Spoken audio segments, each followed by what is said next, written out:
Guaylas hoy es la capital del carnaval originario.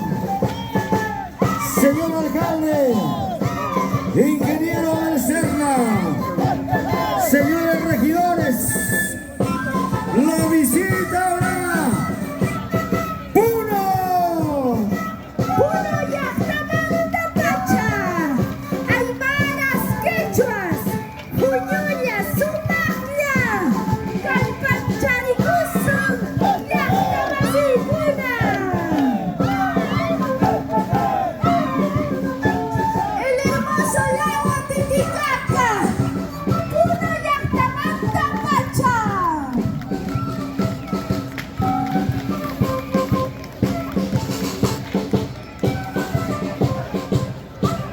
De la región Puno, del altiplano peruano, donde se habla el quechua y el aymara, del hermoso lago ancestral del Titicaca.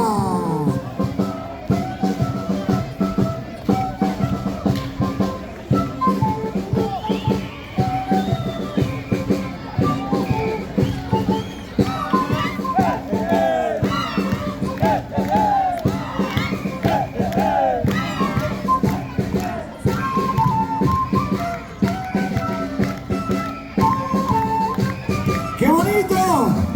Y por supuesto, lo menos que esperan nuestros artistas es nuestro cariño a través de ese aplauso.